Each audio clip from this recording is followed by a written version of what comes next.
Thank you very much. So I titled my presentation, Domino Cloud for Life Science, and you may have heard of DCLS. It's a new offering that came out last year, RevX. They talked about it. And what I really want to do is, and that should say, what does it really do? Building a qualified environment for validated life science applications. Many of us understand what some of the Domino environment is, but then we talk about putting validated applications into an environment and dealing with that. And you hear people talking about qualifying and validating applications in cloud environments. Let me give you a background so you understand where I'm coming from, what I've done. I started Court Square back in 1995. We're on our 30th year in the life science industry. I've got a couple other companies that I've founded. I've got a document management company that's called RegDocs 365, as well as a ePro, EDC, and eConsent company. The whole concept was that as I looked at the industry, Court Square itself is a managed service firm. We manage infrastructure for life science companies. I've been around, like I said, for over 30 years. My first client was Pfizer Pharmaceuticals 30 years ago, so I actually lived through the whole concept of watching the tractor trailer trucks come on and grab all the paper and put it into the things when we were doing drug submissions, and then we became electronic gateways and putting things through there. We manage and host applications all the way from preclinical through manufacturing. So when you see the areas that the other speakers talk about, when they talk about the silos, and you're dealing with different groups within life science world and how people don't talk across different groups, you learn to live that. You learn to figure out how to deal with that. And then, fast forward over the course of those 30 years, you have all these different startup companies that come out in the biotech and the cell and gene therapy world and the med device world. They all have the same issues, and we have to deal with all those things. What I found by dealing with large pharma, we did a project many years ago where we looked across the board at all the applications, and people wanted to see what applications were out there and what data contributed to things that would actually get submitted to the FDA. And what we found out was that where they thought there were 50 to 100 applications, we actually found 300 applications, because little did you know that those people that set up those Excel spreadsheets that gathered all this data out of different things and pump it out there that didn't get validated, but that data actually ended up making it into something that got submitted. Well, guess what? We got to deal with that stuff. So we set up a rule across the board that everything we were dealing with would be qualified. That way, if we needed to have something validated later on, we could actually do that. We've actually worked with helping to retro-qualify whole companies, because sometimes these bigger pharma companies will buy other companies and deal with that. So you've got to understand, how do we back into what we need to do to go forward? Why do I need an audit-ready cloud? So we call our cloud environment ARC, Audit-Ready Compliant Cloud. Why do I need that? I need that because it's never too early. All the big pharma companies don't have to worry about that because they've already got large IT departments that are dealing with what they need to do from a GXP perspective, even though you'll still find that your IT departments are going to look at the non-GXP versus the GXP areas totally differently. And all the extra qualification we have to do, all of the extra testing we have to do for those applications, all the things we have to do from that validation perspective is something that they have to deal with. We work a lot lately with playbooks, and we just finished a project with IQVIA where they were doing some work with the NIH for a bespoke cell and gene therapy consortium, because when you deal with ultra-rare disease, there's some diseases out there where like five people in the whole country have it. Well, nobody's going to pay to develop a drug when you're talking about $2 billion to develop a drug. So the NIH will actually fund the concept of putting together playbooks to help put some of this together, to help a scientist to go from bench to first IND. So understanding how to use computing environments and setting up qualified and validated information is really important for those guys, because they're not thinking about they're trying to think about their science and just kind of getting out to do that first go to market. So having an audit-ready compliant cloud, what's really important about that is actually the GXP workloads that you're going to be bringing to it. You're going to need things beyond what we typically will do on an on-prem workload, which is going to be the orchestration of something that's going to deal with large-scale computing environments, all the GPUs you need, all the different configurations that we're going to need from that perspective. So having an on-prem version of something is one thing, fairly easy to control. You're in full control of it. When we talk about open versus closed systems, we can talk about those kind of things. I'll talk about that in a second on another slide. But then having the ability to get the computing power that you need when you need it for whatever that workload is. If it's large scale image processing you may have, if it's large data sets you're doing, if it's working with other partners on some of their things, it's trying to pull those together and put them all together. Why use Domino in the cloud? Well, it was interesting because just yesterday, I was having a conversation over dinner last night, and we were talking about a very large configuration of Domino at a big pharma company with the concept that we've got both a non-GXP and a GXP version. And when you start thinking about the non-GXP, everybody's in there doing their work. They've got the programmers doing the stuff, the different configurations. Then you get the GXP side, where all of a sudden they're going through some more testing and they're setting up all their validation documentation, all the things that they're doing, and they find some issue. So now we got to go back and we got to get different. The versions get out of sync. All of a sudden, the guys in the IT, some people work on both the non and the GXP compliant. It's a pain in the butt sometimes to deal with the GXP side of the house. You know, let's face it, nobody really likes to do all that extra documentation. Most IT people can't stand doing all that extra documentation, let alone follow the procedures you put together for them. So the issue really is around how do we put things in place from a process perspective that gets people to use that as second nature and being able to do that. Having been in the industry for 30 plus years, it is second nature to us. We train everybody right out of the gate. This is what we have to do. You may be the greatest IT guy in the world, but the reality is if you can't follow process or procedure, you can't work for us. It just doesn't work that way. I need to have smart guys that understand the IT aspect, but you also need to understand that from a perspective of the FDA and other regulatory authorities, they're going to want to know that when they look at what you've done, that you've documented it to show how you've done it. Now, it was great. Some of the earlier speakers this morning talked about the magic wand and the shovel. Well, a lot of what we do is the shoveling.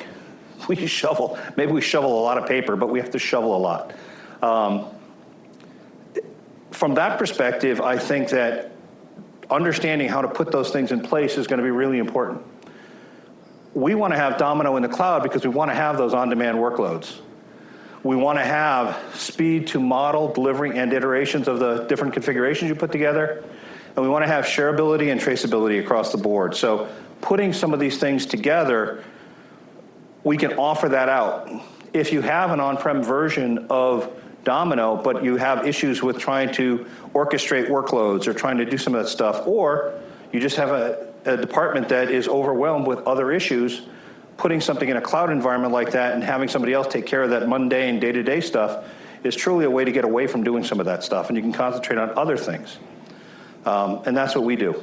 And that's why working with Domino, when we first started working with them, they came to us and said, well, we have a lot of customers that are doing this, but they're all doing it on-prem, but we have more people asking us to do it in the cloud, but then we want to know how can we set up qualification? How do we validate what we're doing? How do we tie these things together?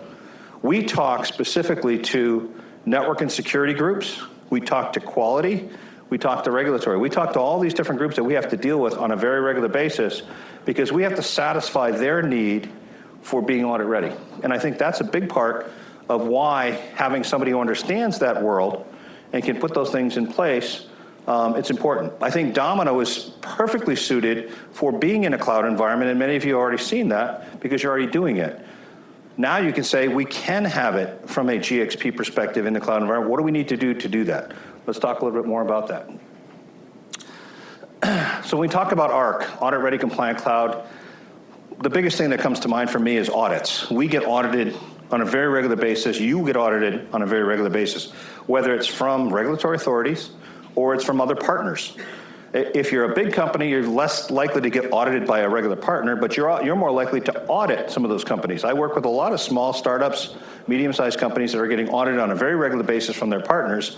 They want to make sure that the data that they're generating and they're presenting to them and they're working with them on, if they're going to put a big investment to somebody, they want to make sure that data is secure and they can rely on that data, particularly if they're going to use that for any kind of submission work in the future. Or they may have right of first refusal to buy that company in the future. So it's a big part of why they need to make sure that it's all audit ready coming out of the gate. So some of the things you want to think about are just right out of the gate, 21 CFR Part 11 compliance. You got to be able to show that you've got those capabilities, that you understand what that means. You can even talk the language. There's lots of great IT firms out there that can deal with the Domino environment. Don't get me wrong. There's lots of companies that can put in Kubernetes clusters, EKS, all the different things that you need to do. But then when it comes to actually generating the artifacts that would satisfy an auditor, or keeping up with the training records that they're going to look at the first time they open your books, there's a problem there, because they don't typically follow a lot of that stuff. They haven't put in place a QMS system that people think about. They haven't actually qualified their vendors that they're using or they're working with. They haven't qualified a lot of things that you have to deal with day in and day out. Part of closing a system from an open system to a closed system is to qualify the vendors that you're going to be using so that you can actually say it's a closed system internally to you. And that's what happens with us a lot. We get part of that vendor audit. Just the efficiency of being able to have somebody else bring it up. Sometimes when you're dealing with a large pharma, and you guys know this, you guys have been there day in and day out, we talk about those silos, and we talk about IT and quality and regulatory and clinical working together, and typically we saw that big triangle that Sol put up there and talked about all the different groups that people have to talk to and get across and start to work with. Well, that puts in a lot of inefficiency across the process. We don't have to worry about that stuff because we're actually one big group that can deal with it all on a regular basis for that. So we can actually be way more efficient potentially than your own IT departments can be within your companies. We are life science specific. We understand, and when I talk about life science, it's not just pharma. It's not like small molecule. It's also biotech, it's med device. There's some nuances there. And particularly today, when you're dealing with combination products and you have to deal with multiple FDA groups, there's different things you have to do, whether it's a rolling submission, going to different groups within the FDA for a combo product. It's understanding what that actually means and why you have to look at the scope of those as you're working with those different groups. Having data security is something that you can't even, that's the table stakes. You got to start with the best security you can to put in for everything they're doing. You have to maintain that ongoing compliance. A lot of companies that we talk to and deal with, they talk about getting qualified. Boom. It's not at one point in time. Qualification and validation is an ongoing thing where you've got to have the proper change control in place. You've got to have all the things that are there so that you're generating the artifacts necessary so that when you do get audited and somebody looks back at what you've done, they can see that you've maintained that environment. Now, the FDA isn't going to tell you how to do your job or what you're going to do as you're doing it. They want you to say what you're going to do, how you're going to do it, and then show that you've done it that way. One of the earlier speakers spoke about that as well. So they don't have Domino experts on their staff. They don't have VMware experts on their staff. They don't have AWS experts looking at how you've configured AWS. That's not their job. Their job is to look at what you say you're going to do. So we, as a vendor to life science companies, work hand in hand with life science companies to say, how do you want to do it? As Sol said, it's not no, tell me how you're going to do it. Don't tell me I can't do it. Tell me how I can do it. And it's just a different attitude shift. The regulators will understand that. They'll be part of that. And they see that as part of their job, as helping you to get to that point. They want you to use new technology as much as anybody else because it's going to speed everything up. And just scalability, having that scalability of putting things in an environment that you don't have to worry about, can I scale it when I need to? If I get a multi-terabyte sized image and I need to analyze that, have I orchestrated a solution that's going to bring me in as many GPUs as I need? All the kind of things that you would have to put in place to do that. And just functionality from a perspective of understanding the artifacts, the training records, the log files, all the other things that you need to do to show the change management and to be able to follow that and not skip things because nobody wants to have an auditor come in and ding you on something. They have to because that's their job. And it wouldn't be right unless they did. But however, you try to minimize as much of that as you can. On our journey going from on-premise to cloud environment, many people talk about clouds and talk about what they do have on-prem. We've worked with a lot of companies that have either forklifted their computing environments and brought it into our data center so we could do work on it. We've taken workloads off of their computers and put it into the data center so we can do work on it. And now having both the public cloud environments as well as private cloud environments, you have a mix of things that you can set up hybrid-wise. We work with a lot of customers, particularly to try to figure out what's the best solution for what you need to do. You may have some of that in an on-premise environment, but then if you're doing indexing of large data sets, you may need to scale that into a cloud environment. There's an appropriate solution for everything you're doing, and the hybrid approach sometimes is the most appropriate. But it varies. And every single one of the clients that we work with, they all will look at their data and they have different rating systems for data. You know, when I deal with an IQVIA or I deal with a Lilly or a Pfizer, they all say, okay, we have green, yellow, orange, red, level 1, level 2, level 3. It all depends on where you're actually working with that data and who has access to that data. Sometimes you're working with external partners. That's always a big problem with companies, is dealing with how do I take my own internal people, get to what we want to get to. But we also need external people. If I've got a pathology application and I am in the middle of a clinical trial and I need some external pathologists to review what we've got as part of what we're doing, how do I let them in? Because we typically don't want them to get into our network. We have the way to do those kind of things. We've done that over and over and over again. And I think that's the other issue, that when you're dealing with so many different life science companies, you see who has best practice and how have they gotten over it. So sometimes you get an argument from somebody saying, well, we can't do that. And we could say, well, instead of saying we can't do that, we've actually seen somebody do it, and here's how they did it. And without saying into specifics as to what product or any of those kind of things, you can talk about it's already been done. Just because you think you can't do it doesn't mean it can't be done. So we can talk to you about how it has been done in the industry, and sometimes you have to do it for the first time, and you're the first one that does it. You want to work on those things, so we can do that as well. So going from the on-prem to the cloud environment was really important for us to take all of the process procedures that we did, all of the ways that we're doing things. I just worked with a major client, and we have all of our own procedures all in our set, and everything is, they gave us a security document, and they said, can you answer each of these security items down the list? Well, what we had to do was we were translating their requirements from the things that we had within our SOPs. We haven't as much work with them.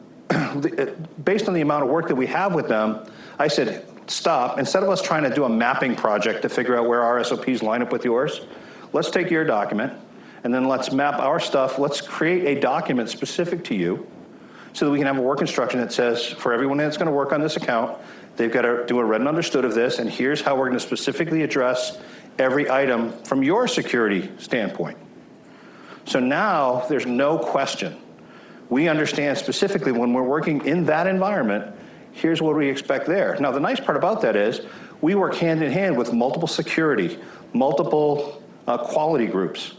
We can actually take the best practices from lots of different companies. You know, it's one thing that I find interesting in this industry. Why isn't there more sharing sometimes of what we do? Well, even just today when we talk about, if I use this AI technique and I get this thing down to here, it's a competitive advantage because I'm going to be able to get to market faster with my drug. Well, wouldn't it be great if we could take that same thing and use that for this other drug company or this other company? What if they got the drug to market? Well, inherently, companies are making money, so they don't want their competitor to be able to get to market as fast as they do. Well, unfortunately, for those of us that have, medical issues, we'd like things to come out to the market much faster. So there's got to be a way that we can actually look at how can we take best practice from an IT perspective and be able to do that. I think that we, trying to do what we're doing from a holistic approach with hosting qualified and validated applications, can actually bring some of that to people and say, hey, we can do some of this stuff together. We can show how other people are doing some of that and kind of drive that. Some of the current challenges that we deal, particularly from an R&D perspective, this I put together with the group here at Domino, specifically around the Domino product suite, just so we can actually understand this perspective. So when we look at the people, SAS may or may not be the proficiency of new statisticians or data scientists. I remember, I've been in it long enough where I can remember the SPSS days, and I can remember all those kind of things way back when. So Now it's SaaS, and now it's R, and it's RStudio, and all the other stuff. It's always going to change. I mean, as everybody said before, it's going to be, it's just going to keep changing. It'll be there. You guys can have these slides, so don't worry about that. Language preferences among established workforce are different in GXP versus exploratory.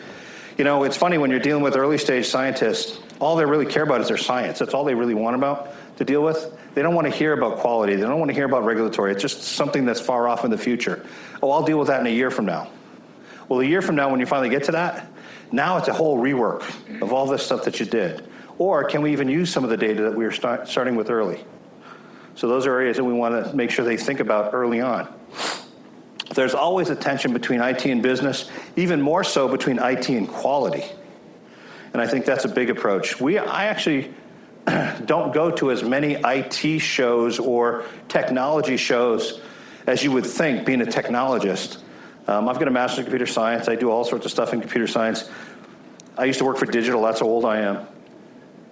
But I go to more of the clinical and regulatory shows specifically because those are the most interesting to me from a perspective of how are they perceiving what we're trying to do in the industry and what can we do to help them get beyond where they are. They're the most risk averse. So in order to minimize that risk or to help them get over that hump, you want to talk with them about how you're doing. Now, I will tell you that every time I go to these presentations and I'm looking from an AI perspective, I'm looking to see where people are talking about AI and what they can do with AI. The issue that I have with all the AI that I see today is it's talking about generative AI from a perspective of creating SaaS coding things. The reality is, a year ago, on the regulatory groups that I work with, they would have thought, they absolutely said, we are not going to use generative AI to create anything we're going to use to submit.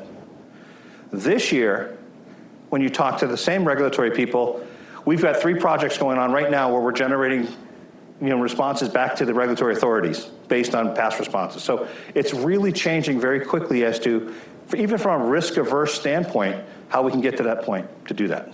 So I think there's a big part of that going along as well. Processes, clearly inefficient, data handoffs, ambiguous copies of data and code. This is what Domino's all about, is helping you guys to kind of get this stuff in place. Understand the lack of traceability. Domino, actually, they talked a little bit more about even more of that today. Siloed GXP and non-GXP process. That was my conversation last night, was having different things and getting out of sync. How do we maintain that? How do we control that? IT groups just don't want to have that when they're dealing with it.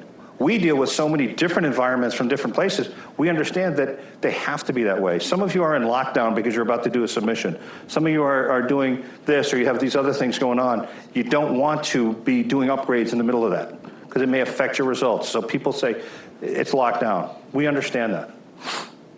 Technology, loss of reproducibility, system upgrades, limited access to computer resources, costly custom solutions. All these different things are some of the current challenges.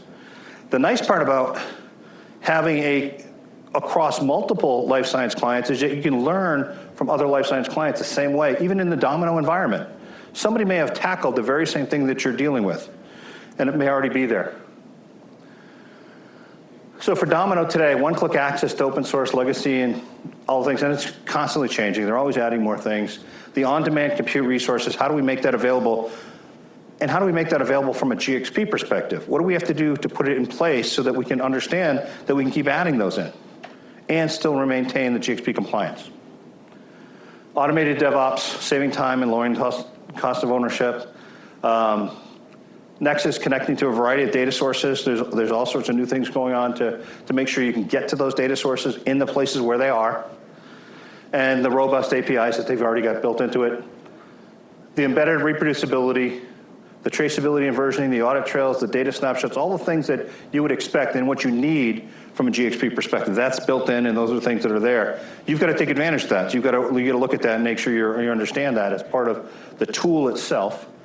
And then people, unifying the people, where you can share assets across your different departments, or particularly with external people if you need to. And all the other things that we need to do from this. And the GXP and the non-GXP on the same platform, understanding how we can deal with that across the board for the different groups so that you may use people, not have to worry. So Maybe your people don't have to really worry about, am I on a non-GXP or am I on a GXP version? We take care of that stuff, and that's where the Domino Cloud for Life Science comes in, its ability to do that. Let's do a time check on myself. So infrastructure-related tasks. So regular patching. So we want to make sure that we're patching, particularly for security upgrades. Now, Domino's going to come out with the upgrades a couple times a year, and most GXP environments don't upgrade as many times as we're probably going to upgrade, so we try to limit that based on the amount of programming and the rework that you want to do. If you've got automated testing capability set up, it makes life a lot easier, particularly when you're looking at new versions of things coming out there, and you've got to do that. So I think those are some of the things that we continue to keep working with Domino on and helping them to understand that. Network level modifications and ingress and egress rules for different data sources, management of the EKS infrastructure, node pools, removal, additions, reconfiguring node pools based on that. From an ROI perspective, typically you can save 1 to 2 FTEs annually, depending on the size of the implementation. So when you start to think about what you need to do just to have the GXP component, most people will say, well, we'll just have our regular guys take care of that. Well, typically it's going to be, you're going to be adding people that understand how to deal with the GXP side of that. Or you're going to be working hand in hand with quality, and you're going to have half a quality person or somebody else that's going to be dealing with that. Those kind of things kind of go away when you're dealing with somebody that already knows how to do that, so you just don't have to worry about that as part of that process. Oops. Some special project examples that we see all the time we have to deal with. Implementing simple email service as part of the solution, New Relic, Fleet Manager. These things matter to the Domino data people in the world here. To me, they're just words on a slide. The design and develop of the data pipelines and what you're going to do with those pipelines. The end-to-end data science lifecycle systems and what you're going to do with that. The data lakes we're going to deal with, the Nexus and hooking up to multiple configurations. You may have Nexus set up to go to multiple countries' data sources, particularly if you're going to be dealing with GDPR issues. We can work with the different companies to deal with that, to understand how we can set those things up and have those available for you.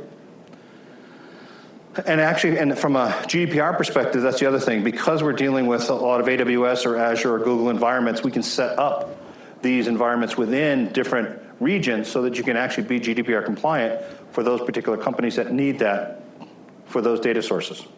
So that you can have a combination across different zones or different countries for your data sources. And Domino's making that much easier for you to use, particularly with the Nexus products. The Domino upgrades, we take care of those things.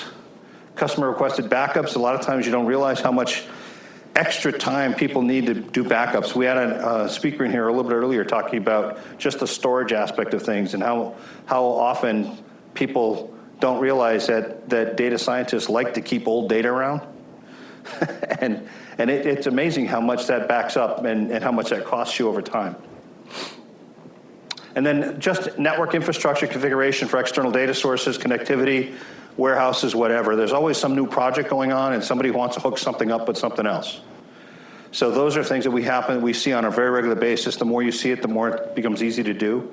The first time you do it, it's always a bear. So once you do it once, you qualify it, you set up an IQ for it, you do what you need to do for it, you reuse that over and over and over again. Or you automate it, and you help to kind of drive that into best practices for what you're doing. When you look at this slide, what we're trying to portray here is the Domino Cloud for Life Sciences. It's still Domino. It's everything you love within Domino, but around that Domino environment, we've got our layer of process and procedures. We've got our layer of all the things that you don't want to take care of, or you don't want have to worry about spending money on doing that. Whether it's with your quality group, with your IT group, we take care of all that stuff. And then you've got the outer layer, which is that on-demand resource. That it doesn't matter what cloud environment it is. Realistically, each cloud can do many of the same things, except that it's different languages they talk. Everything's a little bit different. You just have to learn how to translate between those. Sol talked about being a translator between different departments. Well, the same thing between your different cloud environments. How do I set up a procedure that can look at multiple cloud environments and be able to deal with that? Those are things that we get heavily involved in. This is the same concept, and I like this picture because I think about the yin and yang. I think about the fact that we provide the process procedures, the change controls, the 21 CFR Part 11 compliance aspect, the audit-ready environment. But at the same time, I can work with different vendors who have the capabilities, who are always pushing the envelope on the robustness of their technology, the incorporation of new hardware, new GPUs, new things that you need to do things much faster. You've got the on-demand compute. You've got the AI integration that they bring to the table. And then you've got the scalability, because God knows, once you get it right, once you go out of that POC and you take it from POC into test into prod, all of a sudden prod gets bigger and bigger and bigger the more you're able to show results.